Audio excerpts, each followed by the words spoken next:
Hello, everyone. I'm gonna go on this side. So first of all, before we start, I just wanted to mention this is my first time on the board here at DrupalCamp Atlanta, and it has been the most amazing experience. The team has been phenomenal, and the leadership of Kaleem has been amazing. So I just wanted to thank you very much for giving me this opportunity to give back.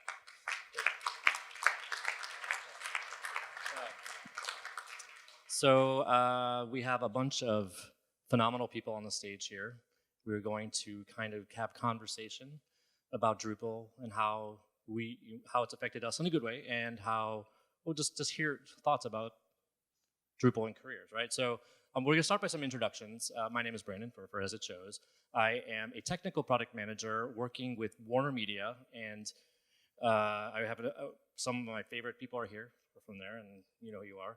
And I've been working with Drupal for about 3.5 years now, and it's just been amazing. So I'm going to pass this over now to Trish on the other end to explain who she is.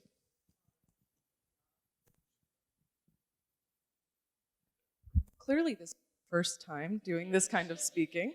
I just got started with Drupal about 2 years ago after, kind of a creative story to getting here. But I now manage about 70 websites on a multi-site Drupal platform. And before this, I was working in higher ed. It's been a really fun journey, and being part of this, I love seeing these groups come together, especially seeing so many women in tech. So that's really important to me.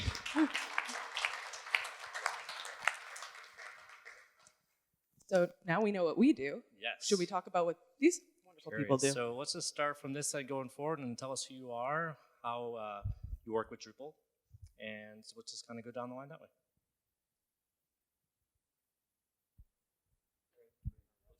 All right, fantastic. Hey, I'm Mike Anello. I am a Drupal trainer and developer consultant, and I think I'm here mainly to talk about.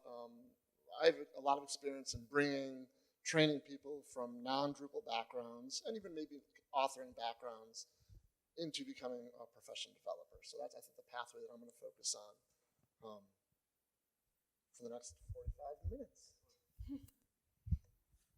Thanks, Mike. I am Chris McGrath. I founded a company called Celebrate Drupal in 2011, and we have a service called Drupal Contractors. We are a staffing platform for Drupal and provide services to 10 plus, probably about a dozen agencies now, as well as direct clients for on-demand Drupal talent, mainly in the US and Canada.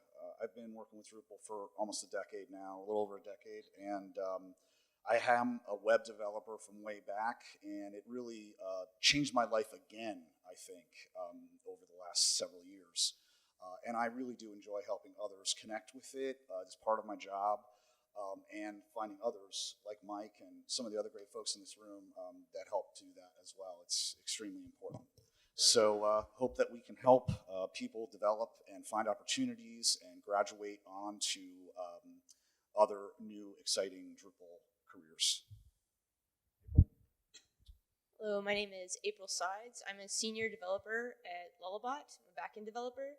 And I have experience in working with higher ed, working in the federal government throughout my career. And I also organize DrupalCamp Asheville. So come to Asheville in July next year. Hi, everybody. I'm Megan Harris. I am a digital strategist at Media Current. We have about 80 people distributed throughout the U.S. that work in digital strategy, development, design, and user experience is a big part of a lot of that. So my background with Drupal is fairly new. I've actually worked a lot more in WordPress in the past, but because of my roles in copy management, copywriting, strategy, all those kinds of heavy lifting things you do when you're kicking off a project, I feel like I have a lot to bring to Drupal and have really loved how the community has embraced someone like me who is just learning a lot more about Drupal. So I'm really looking forward to talking about this as a career path. My name is Neil Kowaleski. I work with Achieve Internet out of Nashville. We opened a Nashville office. I started at Drupal in 2009 and kind of weaved in and out of it. Went into Symfony for a bit, and then recently got back into Drupal. And I've worked everywhere from entertainment space and music artist websites to government work, and now dealing with API development and Google Cloud, all kinds of stuff. And I'm just going to chat about how to kind of get your employers to invest in raising talent and kind of onboarding juniors from the ground up. It's something that we celebrate and we do at Achieve. So. Hey, hello, can you hear me? Yes. Hello? Oh, there we go. Okay, my name is Rebecca Heelan. I am a backend Drupal developer with Warner Media. We write custom Drupal modules. I went to college for computer science, graduated 2 years ago, and they didn't teach me any frameworks in college. They just taught me pure Java, HTML, JavaScript, not even jQuery, just pure JavaScript. So I learned Drupal when I got a job after college, and I've enjoyed it so far. My name is Jay Hogue. I'm Director of Design and UX at Oomph. So I have a design visual background. I've been a front-end developer on and off, but just recently have been doing more site building in Drupal. And the interesting thing to me is that if you have any sort of proclivity for code, there's a number of different ways that you can get into working with Drupal. You can work in Twig, you can work in handlebars, you can work in all sorts of ways. It doesn't have to be PHP. So there's always some way to plug in, and then eventually you learn more than you probably want to through the problems that you have to try to solve on the platform. So it's been an interesting run. It's not something I thought I was going to be doing a couple years ago, but the agency supports Drupal primarily, and so that's part of the job was learning what that means to design and do UX on Drupal. Hey everybody, my name's Adam Kirby. I am the Director of Marketing at MediaCurrent. I was introduced to Drupal about 2 years ago when I started at MediaCurrent. Before that, had no idea what it was, had rarely worked in a CMS, but what I love about it is right now I can go to our site and edit pretty much anything on our site and add a new page as needed, so I feel like there's a lot of freedom in Drupal as a marketer, and so I'm here to talk about my experience with it. Oh, sorry, we were talking about what we're going to have for dinner later. Okay, so as you can see, there's a vast range of experience of folks that are working with Drupal. So what we now want to do is kind of ask a few questions. In the interest of time, we're going to kind of just ask a few, not too many, right? Okay. So I'm going to start with Mike here, if you don't mind. I'm going to put you on the spot. But what would you say are some of the some of the technical challenges you have had, and how has Drupal helped solve them? Okay.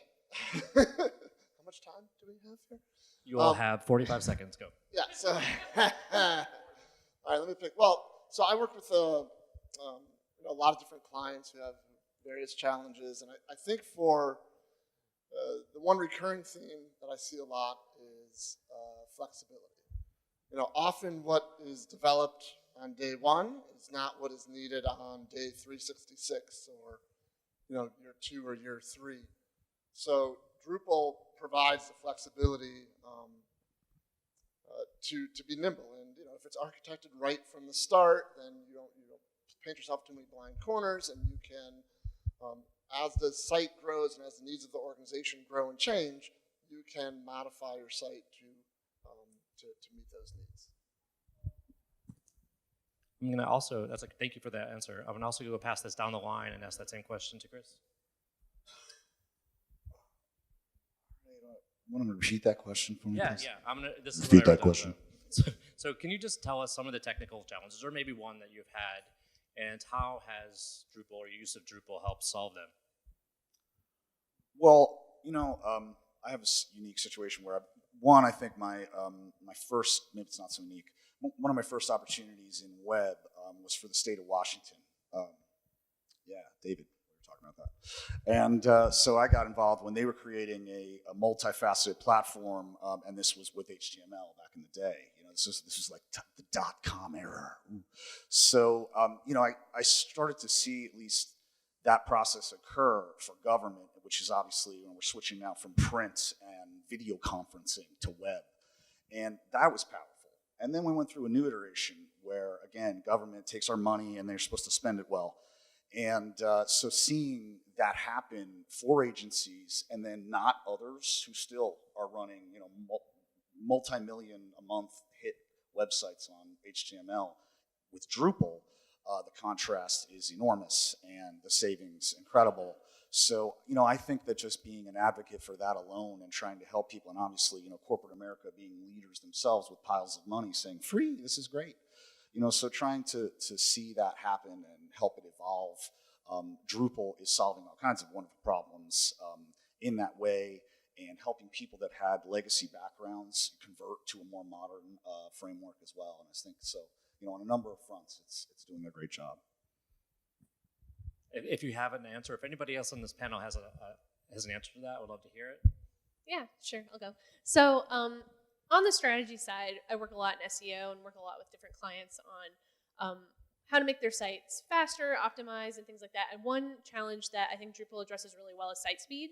It's something that a lot of people struggle with. If they are looking through a website, they might want to see how does our site measure up to our competitors? How do we improve upon that? And through working with an agency or through other partners that can do some kind of audit, you can kind of see the way that Drupal performs outside of other type of CMS. And I think that's really great to see because technology is always evolving. And when I look at something like Drupal and I look at that as a solution for a client, it's really great to see that it's something that's continuously evolving, but also it allows a lot of collaboration with other people that might have a different fix or another idea.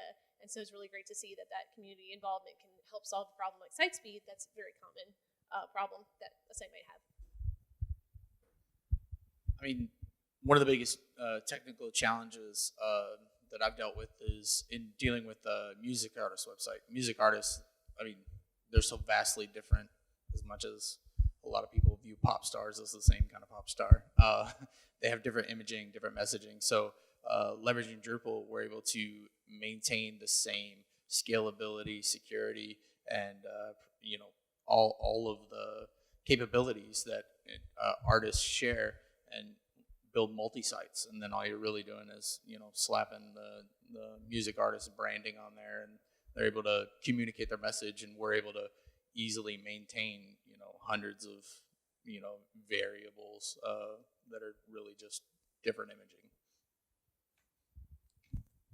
All right, so there's challenges in Drupal, but I'm wondering, what do you guys feel is the coolest part of Drupal? You've overcome these challenges, and I think some of you have spoken about, how Drupal is cool to overcome them. But there's got to be something else, too, for more of the soft skills side, right? I think, Adam, you should lead off.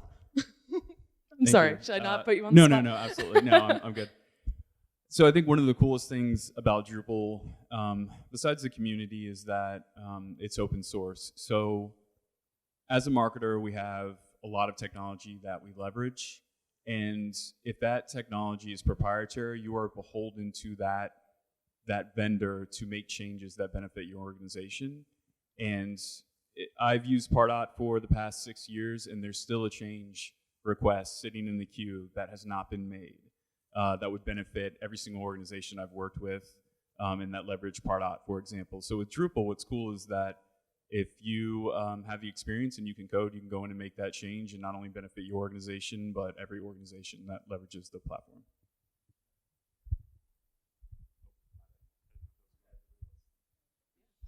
Yeah, I would agree. I think the coolest part about Drupal is that it's open source, and that makes it so fast to evolve and to fix problems, but also just create new things as they come up. I was even in a session about the new progressive web app module today, and just the fact that is something that they really believe in, that they are just now creating, and that they can just create it and give it to everybody, I think is super cool.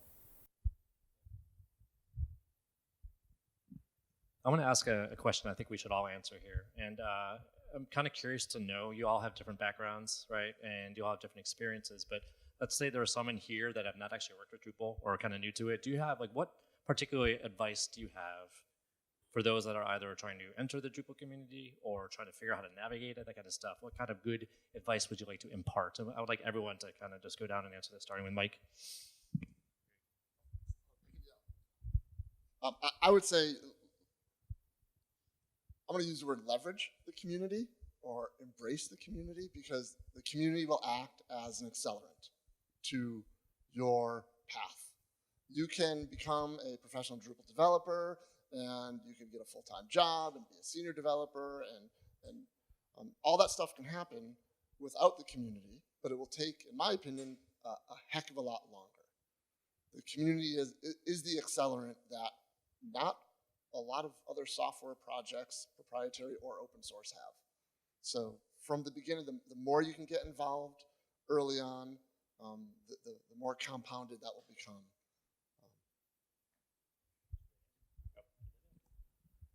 I would agree, and I think that I want to pile on to kind of both the answers I've heard so far. That, you know, the coolest thing about it is that it's open source and get involved in the community. And, you know, how I came to Drupal was a really great guy who now works at Acquia. I had an idea, and he was like, well, you know, there's these three, and I like this one, you know. And so I did the Pepsi challenge, and basically Drupal took with me, and this was Drupal 6. And so I just say, you know, blaze your own trail. Whatever the heck idea you have, you know, just get building and then find a mentor. You know, that has been a key for me. Same as Mike said, you know, there's such an accelerant to be able to say, Albert, what about this? You know, Jesus, because I don't know. And or whoever is over your shoulder to be able to direct you. And that may be not only just technically, but, you know, what is my career path? And that starts with, you know, what do you want to do? And how do you want to live your life? And what does that, you know, look like? So I believe that with Drupal, you can just about you can pretty much accommodate just about anything you can dream up, which is pretty cool. Not only from a technical solutions perspective, but from a lifestyle perspective, which is really important. Yeah, so I'd say the first step is to come to events like this. So you're already here, right? So find someone that maybe you identify with their story, or maybe they presented, maybe they didn't present, or go to a social event and play games with other people and get to know people in the community. And then they can give you advice, and maybe they're a few steps ahead of you, so you can kind of follow their trail. You can ask them questions. The community is so great about lifting each other up, and I think we want to continue to do that. But yeah, just reaching out to other people and building relationships within the community will help you immensely. Yeah, and to kind of piggyback off of that too, in addition to, you know, asking questions and getting to know people, don't be afraid to fail sometimes, because there may be really good opportunities in there where you're trying something new and it just doesn't work out. You can really learn a lot from failure. And so for me, I think that's really important to not be afraid to take those challenges and to ask questions, get to know what people are doing, but also, you know, when you're doing the work yourself, if you mess up, continue working on it. Like, don't look at that as a barrier to what you want to do later. Look at it as an opportunity and embrace that opportunity. Yeah, I would say, you know, agreeing with what everybody's already said, but also it's more than just these events. I mean, everybody here, we work on the web, which means we're always plugged in. So don't hesitate to reach out to the Drupal Slack channel, people on Twitter, not just the issue queue, but we're all available in so many different ways these days. So don't be afraid to utilize those connections and reach out, especially when it comes to getting involved technically. If you've got a question about a particular module or having an issue with it, hit up the maintainer. I mean, yeah, I encourage people to just reach out to the person individually and then establish that relationship. And then when you do come to events like this, then you start recognizing and you put usernames and you know, Twitter tags to faces, and then you build that rapport, and then you've got basically a built-in community to leverage. In addition to community, which is great, but everyone else has already said that. There is some excellent just tutorials online. Sometimes the official Drupal.org documentation for things can be a little bit lacking, but there are some excellent tutorials elsewhere online. When I very first started with Drupal, I did a lynda.com course that just walked me through not even developing, but just using Drupal, so I understood what what was an article, what was a node, stuff like that. And Lullabot, in particular, in my experience, has some excellent articles that are very technical, but also very easy to understand every time I'm starting something new. Yeah, in a similar way, it's amazing how willing everybody is in the community to share, and sometimes in a very passive way. Just write a blog post or open source their own website. Say, hey, you want to figure out how we did it, here's the code. It's can be fairly self-evident, and it's a great way to learn. It's a great way to poke at things, see how they break, fix them again. So you don't always, if you're a little bit more shy, you're not ready to do something that's probably more face-to-face, there's lots of other ways that you can learn and get comfortable and figure out how to start asking the right questions later on and actually building those relationships, as you said. Well, there are a lot of great agencies in the Atlanta area that offer training services. I'm not going to put any names out there. All right, that was a joke. All right, no, I don't have anything to add. Those were all excellent answers. I would say just leverage the community. Everyone's very open to sharing and very friendly. So my short answer is I love that, as someone with mostly soft skills, like I do work technically with, our platform, but I think it's really cool that I can plug my soft skills into our community and continue to help other people. I have the free time. I like to do it. So it makes me really happy to connect with people using the skills that I like to use most. And I think for our last question, there it goes. Okay. My last question is, what do you guys think the future of Drupal looks like? Like if you have to imagine the future of our platform, what does it look like? That sounds good. Oh, okay. So hoping someone would just pipe I'm up. not, again, I'm in the more the user space. So I think increase integrations, increase functionality, of course, but as someone who leverages the tool as a user, adding new pages, I'd like to see it easier to use, more visual. The future, I think, if we can continue to grow the community, replacing WordPress on a lot of large engagements, if I can say that. And yeah, I think that's about it. Yeah, for me, as a UX person, the power that things like Layout Builder can give authors is really great, and that's something that we're experimenting with quite a bit right now. But also, I'm excited. I'm not super technical, but I'm excited by Drupal 9 and the fact that they're going to be removing so much code that doesn't need to be there anymore, kind of making the platform leaner and faster. I think that's something really important to do. Breaking changes suck, but I think everyone is already really good at dealing with those things when these major releases come out. So that's exciting to me. I think for me, it's Drupal continuing to work well with other things. So things like the API first initiative and making it really easy to make it decoupled and plug it in to things like Gatsby is what's going to keep it going in the future. Yeah, I'd piggyback right off of that. The way of the web, everything's kind of moving to app-based stuff and plugging into each other seamlessly via APIs. And so I really see a lot of the back-end development leveraging that. And you see the continued adoption of things like Kubernetes and containerized spaces. So just the back-end and all the hosting component, that's just going to continue to evolve. I know a lot of people focus on the front end and we're like, hey, Gatsby and React and all of that. But, just as much is happening on the back end of this that is on the front end. So while, visuals sell, the back end is really, the engine that keeps everything running. So I'd say kind of look in both places when it comes to that. Yeah, I really like what you said about looking both places because back end and front end are both super important. I'm really excited that when Kyle talked about them not being blockers to each other, when he talked about Gatsby, that seemed like it really could resonate with a lot of our clients that we serve a lot. In addition to the fact that Drupal 8 has a lot more personalization, localization, and we're just going to continue to see that in Drupal 9 and beyond. I think that's something that people really embrace and can really resonate with them because they're looking for a personal experience, they're looking for client websites and their own industry and websites that really speak to them and their needs. And if we can continue to develop those in a way that meets their needs, then we just, we win every time from there. Yeah, I think we're kind of in a period where people have looked to make lean apps, really quick apps and things like that, and we start to forget about the ability to edit content. So I think that the shift is going to come back to, well, you need a content management system to manage the content for the apps or the flashy graphics interfaces in the web. So I think Drupal provides a great backbone for any app. So I think we'll see people coming more back to the CMS and working together with new front-end frameworks for the future of